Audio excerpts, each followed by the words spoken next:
Will the Bengals take down the Browns here at FirstEnergy Stadium under the Monday night lights and pick up their first AFC North win of the season? Hi again, everyone, and welcome in to Cincinnati Bengals Talk. I'm James Rapien of allbengals.com here at FirstEnergy Stadium, where it's Bengals, it is Browns under the Monday night lights, and, well, hopefully you enjoyed that Sunday slate. A lot went on in Week 8 of the NFL season, and the Bengals trying to keep pace with the Ravens, who won and beat the Buccaneers to improve to 5-3 on the year. And so what are the Bengals trying to do? Well, do the same thing. Improve to 5-3, keep pace in the AFC North. Speaking of the Ravens, they did trade for Roquan Smith just minutes before we made this video. And speaking of the trade deadline, it's 4 o'clock on Tuesday afternoon, 4 Eastern time. So if the Bengals do anything, if they trade someone out, if they trade for someone, we're going to have you covered here on CBT Cincinnati Bengals Talk. Let's dive into this matchup because both sides dealing with key injuries to starters or star players. The Bengals, obviously, we've talked about Ja'Marr Chase a ton here on this channel over the past couple of days. He's going to miss this game. They didn't put him on injured reserve. It's good news. Not sure when he'll be back. I don't think he's going to be back before the bye. Could certainly miss up to 4 games anyway, so we'll see what happens with Ja'Marr Chase. On the flip side, the Browns are shorthanded in this game too. No Denzel Ward, who obviously is their top corner and one of the best cornerbacks in the league. Ja'Marr Chase has praised him time and time again in my talks with Ja'Marr about the top cornerbacks in the NFL. So certainly something to monitor there. And it's not just him. David Njoku out with an ankle injury, and Wyatt Teller also out. He's starting guard for the Browns. And obviously that's one of the keys for this Bengals team and this Bengals defense is finding a way to slow down this Browns rushing attack led by Nick Chubb and Kareem Hunt.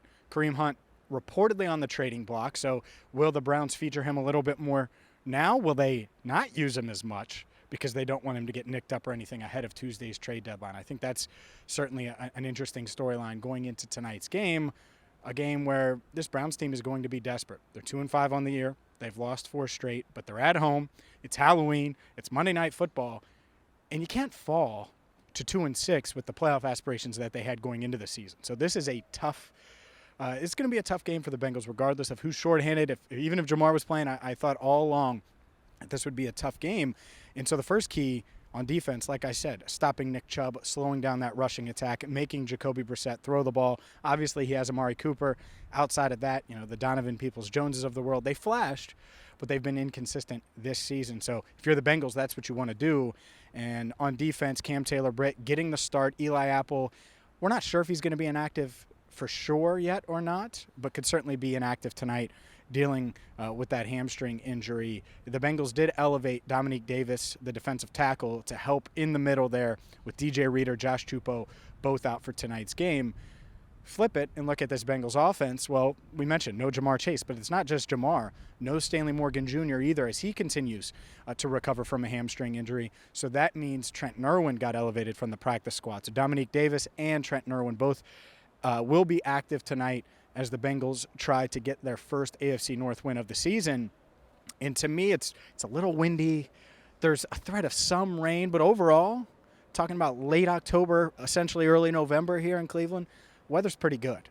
And so whether the Bengals go shotgun, which I still think they're going to do a lot of even without Ja'Marr Chase, I think they're going to try to throw the ball here against a secondary that has been beaten a lot this year. Now, obviously, the key is containing and not letting Myles Garrett just wreck the game because he's certainly capable of doing it. I was talking to some people that cover the Browns up here as I was walking into the stadium, and they're like, yeah, Myles hasn't played as well as he, this season as he has in the past. Part of that might be the car accident, of course, that he went through and came back really quickly afterwards a couple of weeks back. With that said, he's certainly capable of wrecking the game if you're the Bengals. So you need to find a way to make sure Myles Garrett, Jadeveon Clowney, you keep those 2 guys at bay.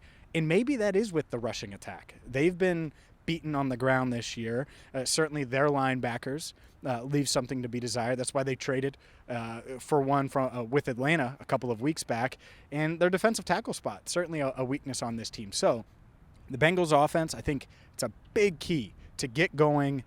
Whether it's shotgun, whether it's not, certainly you need to do as much as you can to get mixing going, keep Joe Burrow upright. And if you can do those things, you can take this crowd because these stands, I expect them to be full. Monday Night Football, Halloween, I just think that it's going to be crazy here inside FirstEnergy Stadium. And so the Bengals, they need to find a way to take the crowd out of it a bit and get off to a quick start. If you can do that, sort of control the pace, control the game, take Nick Chubb not all the way away because you're not going to. Sam Hubbard multiple times this week saying how Nick Chubb is the best running back in the NFL.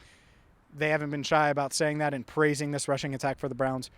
Keep them bottled up, keep them at bay. Don't let them run wild like they've done on the Bengals in the past. And if you do those things, obviously turnovers are always something to discuss in each and every game. But if you do those things, take care of the ball, protect Burrow, and open up some running lanes, and then you flip it, just bottle up Nick Chubb a bit, I think this Bengals team should be all right. But we will see. Make sure you check out our prediction video, and make sure you hit that subscribe button, ring the bell, because we're going to have a ton for you post-game. And whether you're staying up to watch Joe Burrow or Zach Taylor or any of the locker room reaction that we're going to get, or our post-game stand-up, or when you wake up on Tuesday morning, we're going to have it for you as well. So regardless, keep it locked right here on CBT, Cincinnati Bengals Talk. Check that subscription feed after you subscribe, because it's going to be just loaded and flooded with awesome Bengals content late Monday night, early Tuesday morning for you.